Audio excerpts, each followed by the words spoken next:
কি হয়েছে সুতপা দেবী?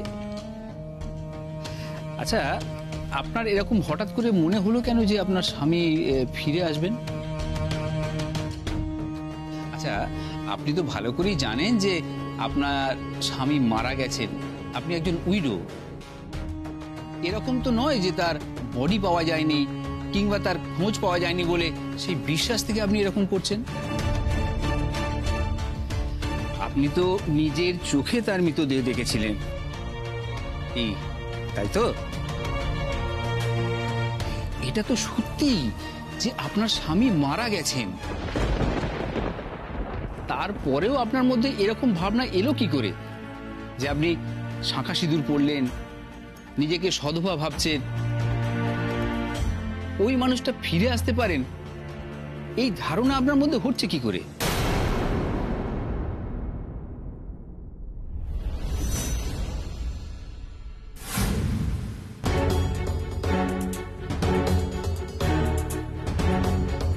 এখানে ওষুধের দোকান কোথায় পাই? ওষুধগুলো কিনতে হবে, বাড়ি পাঠাতে হবে, বাড়িতে তো একটা ফোনও করতে হবে, জানতে হবে তো যে ওষুধগুলো আছে না ফুরিয়ে গেছে। ওষুধের দাদা শুনছেন? ও দাদা শুনছেন? আচ্ছা, এখানে ওষুধের দোকান কোথায় পাওয়া যাবে? ওষুধের দোকান?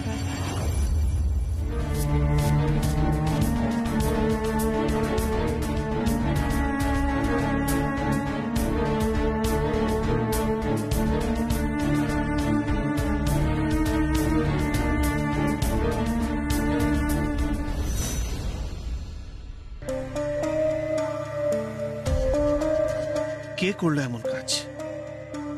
বাড়ির মধ্যে ঢুকে ভয় দেখিয়ে গেল। এত সাহস কার হবে?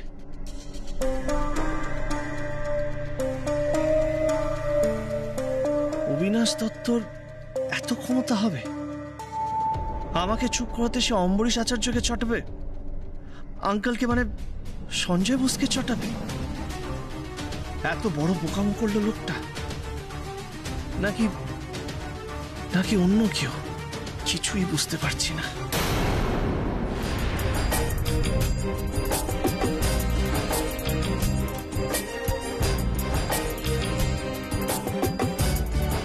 এই অভিদা ছাড় না, তুই এক জিনিস নিয়ে কত ভাববি বলতো? দেখ রুদ্র, আমি ব্যাপারটা কিছুতেই লেট গো করতে পারছি না। পুরো প্রবলেমটা হয়েছে আমার জন্য, আর এফেক্টেড হয়েছে আমার ফ্যামিলি। এর থেকে ভালো হতো যে সবকিছু আমার উপর দিয়ে যদি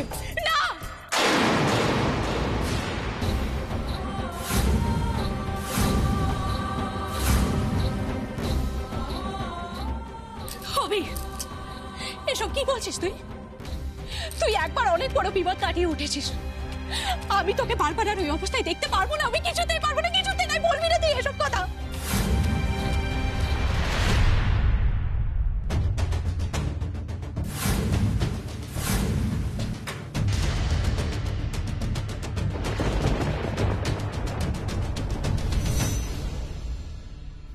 এসব কেন বলছিস তুই? ছোটবেলার বন্ধু, আর সে বারবার বলে যাচ্ছে যে আমার চা হয় হবে, আমার চা হয় হবে। এটা কি মানা যায় বলো তো রুদ্র? আচ্ছা, তুই নিজের কথা না ভাবিস, নিজের পরিবারের কথাটা তো ভাবিস। আন্টি, উমা, ওদের কথা তো ভাববি। সেটাই তো, আমি তো এখানে এসেই রিয়েলাইজ করেছি যে পরিবারের ভ্যালুটা কি। আচ্ছা অভিদা, তুই একটা কথা বল, এই যে আমরা সবাই মিলে একসঙ্গে বেড়াতে যাব, কত মজা হবে বলতো? Rudra please don't get me wrong. এখন আমিও ভাবছি এই ট্রিপে আমি যেতে চাই কি চাই না। মানে যা যা হলো তারপরে শেষ না দেখে আমি কোথাও যেতে চাই না রে। বাড়াবাড়ি করিস না অভি। এই শোন, যাবি না মানে? যাবি না মানেটা কি? যাওয়ার ব্যাপারে তুই আর কোনো সেকেন্ড থট রাখবি না অভি। যেতে তোদেরকে হবে, আমি কিন্তু বলে দিচ্ছি তোদের। কি তুমি অভিদা আর উমা বেড়াতে যাবে না শুনলে এত রেগে যাও কেন? এতটা রিয়াক্ট করছো কেন? রাখছি কোথায় রুদ্র? আমি তো রেগে যাচ্ছ, আমি তো দেখছি তুমি রেগে যাচ্ছ। আমিও চাই ওরা যাক, আর সেটা বোঝাতেই আমি এখানে এসেছি। তুমি একটু বেশি রিয়াক্ট করে ফেলছো না আলিয়া? রুদ্র, রুদ্র তুমি আমাকে ভুল বুঝছো রুদ্র। এই প্লিজ, আমার জন্য তোরা নিজেদের মধ্যে অশান্তি করিস না প্লিজ। আমাদের মধ্যে অশান্তি তো হচ্ছে তোর জন্য।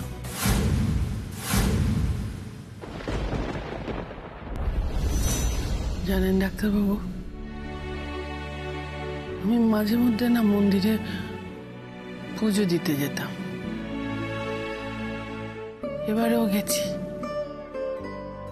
চোখ বন্ধ করে মায়ের কাছে প্রার্থনা করছিলাম। হঠাৎ মনে হলো ঠাকুর যেন আমাকে বলছেন যে তুই তুই এরকম ভাবে বিধবার জীবন যাপন করবি, এইরকম শাড়ি কাপড় পরি সারাটা জীবন কাটাবি। আমার মনে হলো ঠাকুর ঠাকুর আমাকে বলছেন যে আমি আমি নাকি ভুল করছি, আমি ভুল করছি। যে মানুষটা বেঁচে আছে তাকে মৃত ভেবে আমি ভুল করছি। আমার ঠাকুর যেন আমাকে বললেন, এটা আমার মনে হলো। আর এই কথাগুলো না আমার বুকের ভেতরে গিয়ে বাজলো। আমি সেই কথাগুলো ভাবতে ভাবতে বাড়িতে এলাম। আর ওই কথাগুলো আমার কানে না আমার কানে প্রতিধ্বনিত হতে লাগলো।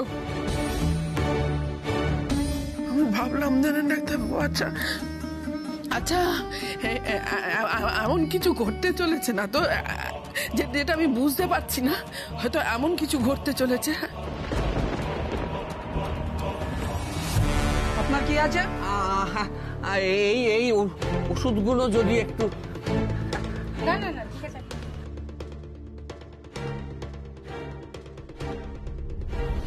আচ্ছা ডাক্তারবাবু, মানুষ তো ঈশ্বরেরই দাস বলুন, তার নির্দেশ ছাড়া গাছের তো একটা পাতাও নড়ে না। এরকমও তো হতে পারে হঠাৎ হঠাৎ তিনি ফিরে এলেন, হতে পারে না? আপনার কি মনে হয় যে একজন মৃত মানুষ বেঁচে ফিরে আসতে পারেন? দেখো, পৃথিবীতে তো এমন অনেক কিছু ঘটনা ঘটে, অনেক অনেক অলৌকিক ঘটনা ঘটে, অনেক অসম্ভব সম্ভব হয়, যার উত্তর কিন্তু আমাদের ঠিক জানা থাকে না, যার হিসেব আমরা মেলাতে পারি না, কিন্তু ঘটে তো বলুন, ঘটে তো। সেরকম তো হতে পারে যে উনি হঠাৎ একদিন ফিরে এলেন, হতে পারে না? সেসব সিনেমাতেই বেশি হয় সুতপা দেবী, সেসব কল্পনা। বাস্তবে কি সেসব হয়?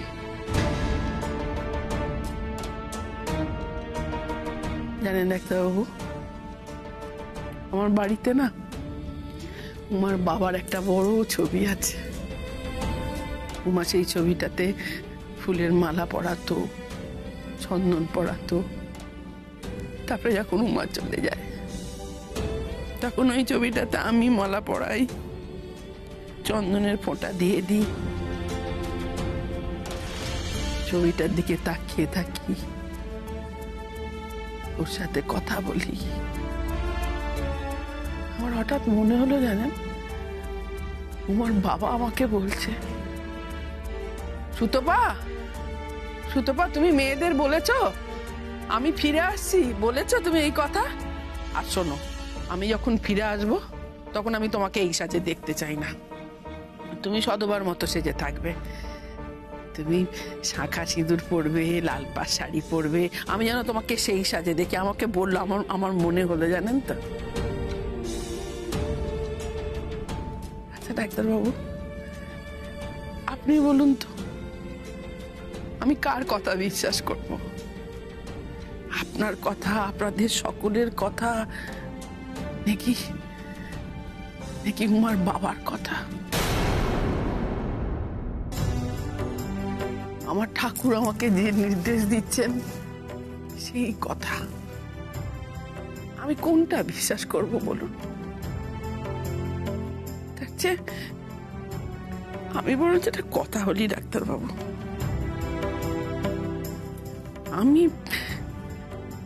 আমি আমার বিশ্বাস নিয়ে থাকি, আপনারা আপনাদের বিশ্বাস নিয়ে থাকুন।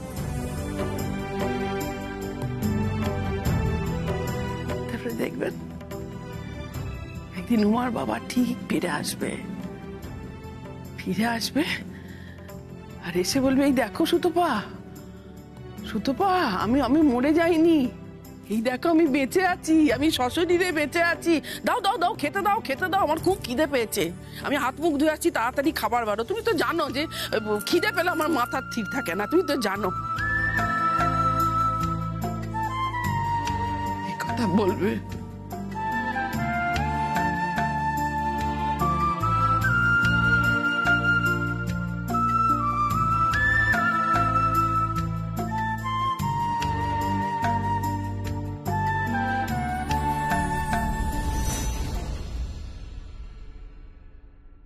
নেন আপনার ওষুধ। কত হলো ভাই? 1200 টাকা।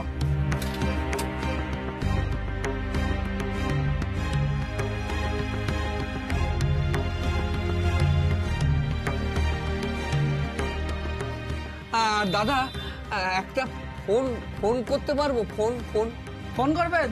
পাশে দেখুন আমাদের ফোন আছে, ওখান থেকে করে নিন।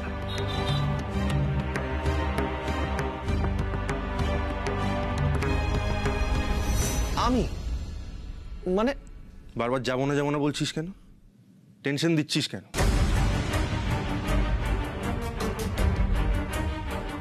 যা হওয়ার তা হয়ে গেছে, আমরা সবাই এবার থেকে একটু বেশি সাবধানে থাকবো, তাহলেই তো হলো নাকি? এটার জন্য তুই ট্রিপটা স্পয়েল করার চেষ্টা করছিস কেন? ভয় পাইয়ে দিয়েছিল রুদ্র। আমি তো ভাবলাম অভিকে নিয়ে আমি এখনো কতটা পজিটিভ সেটা আজ পেয়ে গেছিল। যাক বাবা, কিছু বোঝেনি। রুদ্র কিন্তু একদম ঠিক বলছে অভি। আর তুই দেখলি না আন্টি তোকে নিয়ে কতটা টেন্স ছিল? আচ্ছা, বেড়াতে গিয়ে তুই যদি আন্টির সাথে সারাক্ষণ থাকতে পারিস তাহলে তো আন্টিও টেনশন ফ্রি হবে, তাই না? তোকে হারানোর ভয়টাও পাবে না, আর পরিস্থিতিটাও অনেকটা স্বাভাবিক হবে। বোঝার চেষ্টা কর। বুঝলাম। এই শোন, উমাকে তাড়াতাড়ি বল ফিরে আসতে। আর আমিও ড্যাডের সঙ্গে কথা বলছি।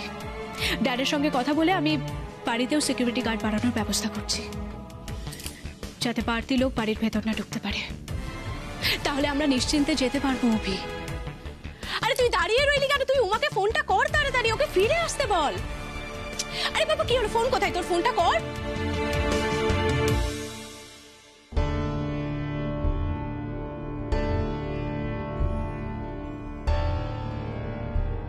এখন কি উমাকে ফোন করাটা ঠিক হবে? যদি ডাক্তারখানায় থাকে, মাকে যদি এখনো ডাক্তার দেখে। ঠিক আছে, আমি সব বুঝতে পেরেছি। আপনি একটা কাজ করুন, একটু বাইরে গিয়ে বসুন। উমা, তাহলে চল। ওর সঙ্গে একটু আমার কথা আছে। মা, তুমি বাইরে গিয়ে বসো, আমি কথা বলে আসছি। আচ্ছা।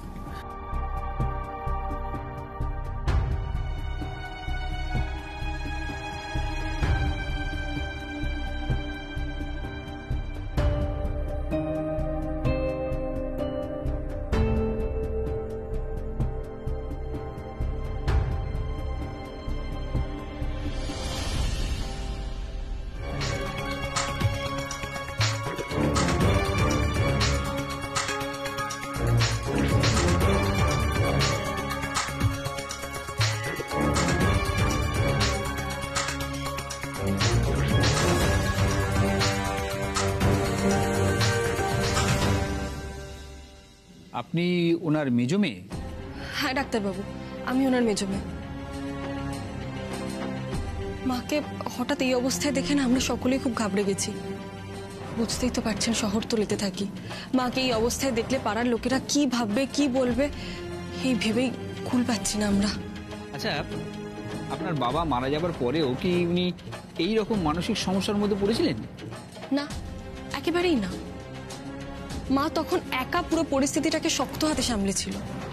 না হলে কি আমরা 3 বোন বয়স্ক ঠাকুমাকে নিয়ে মা সামলে উঠতে পারত? মায়ের ওই লড়াইটা আমরা কোনোদিনও ভুলতে পারবো না।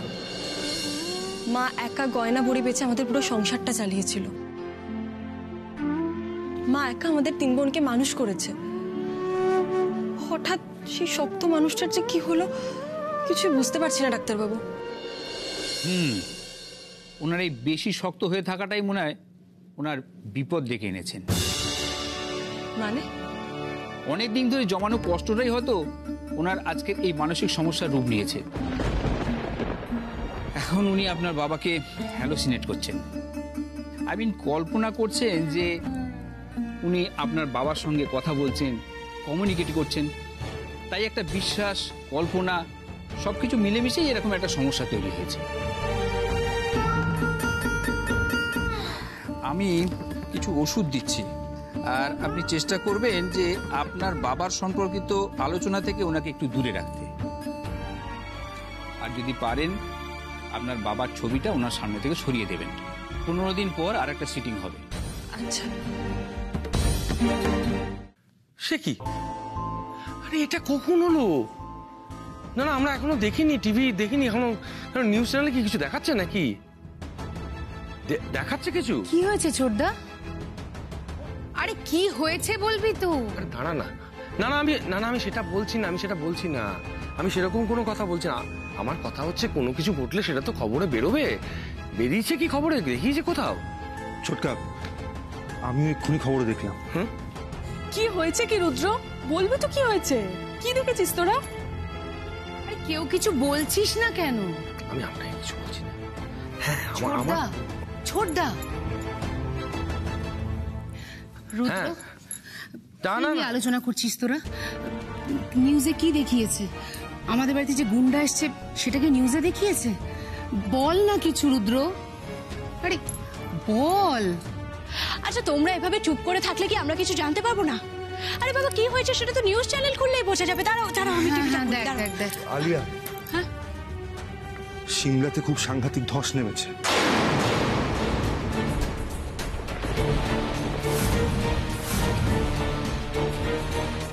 নেক্সট 1 মান্থ প্রায় সব ট্যুরিজমই বন্ধ। রাস্তাঘাটের যে অবস্থা সেগুলো সারতে এখন অনেকদিন সময় লাগবে।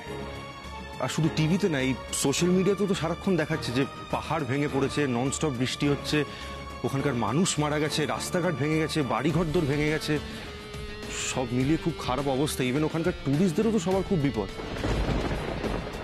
সব মিলিয়ে পরিস্থিতি খুব জটিল। হ্যাঁ, হ্যালো হ্যালো, হ্যাঁ আমি বলছি গো। শোনো, তোমার ওষুধ পাওয়া গেছে। হ্যাঁ, হ্যাঁ পিট পোস্টে পাঠিয়ে দেবো। হ্যাঁ, তোমার কদিনের ওষুধ আছে? ও দুদিনের মতো ওষুধ আছে তো? ঠিক আছে, তার মধ্যেই পৌঁছে যাবে। কে ফোন করছে? কার গলা শুনতে পাচ্ছি আমি? তুমি কিন্তু সাবধানে থেকো, ভালো থেকো। হ্যাঁ, আমি এখন রাখলাম। হ্যাঁ, ভালো থেকো।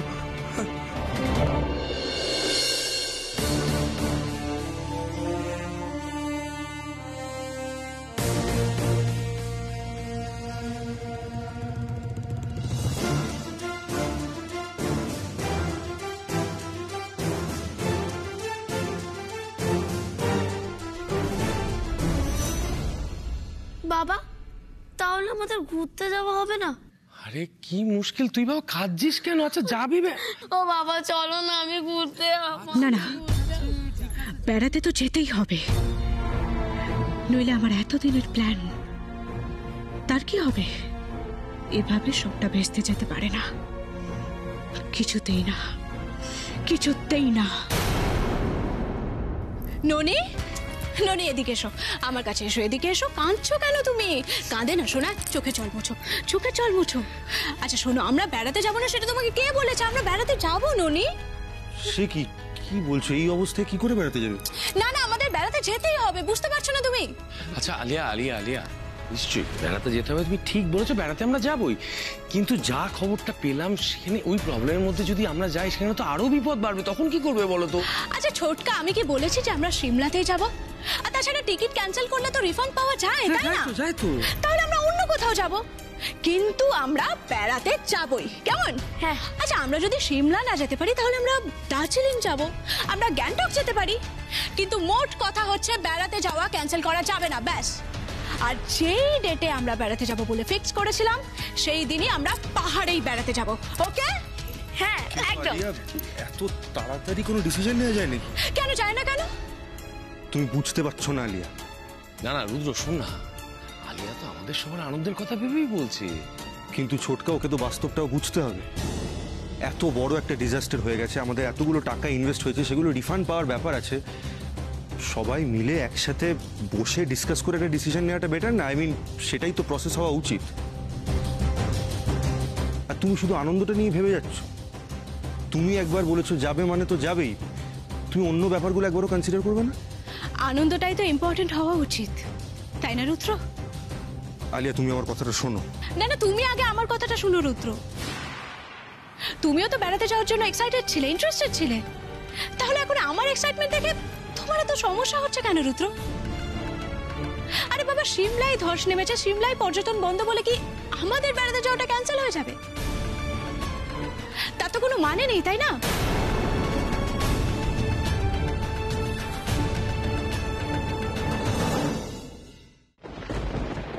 কাউকে খুঁজছেন আপনি? আচ্ছা, এইমাত্র এখান থেকে একজন ভদ্রলোক ফোন করছিলেন না? হ্যাঁ মা, হ্যাঁ মা মা কি হয়েছে মা? মা, এখান থেকে না তোর বাবা ফোন করছিলেন, আমি গলাটা স্পষ্ট শুনতে পেলাম। মা, বাবা কি করে আসবে বলো? বাবা তো নেই এখানে। না না না না, বাবা আছে, বাবা আছে। আমি এত বছর ধরে তোর বাবার গলা চিনি আর বুঝতে ভুল করবো? করছিলেন না, করছিলেন না ফোন? হ্যাঁ, একজন এখানে ফোন করছিলেন, কথা বলে চলে গেল।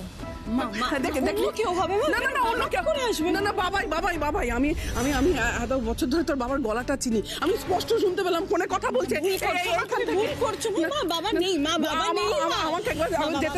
আমি দেখে আছি যে লোকটা আমাকে ছাড়।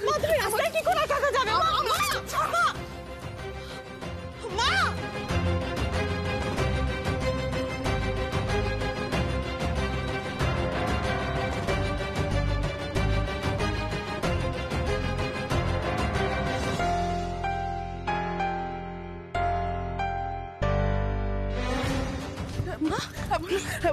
চলে গেল, তোর বাবা চলে গেল। না না বাবা, আমি তোর বাবার গলা শুনেছি, আমি ওর গলা চিনি। তোর বাবা আছে, আমার কথা সবার নেই আছে। তোর বাবা শান্ত হবো, তোর বাবা আছে। মা তুমি একটু শান্ত হবো।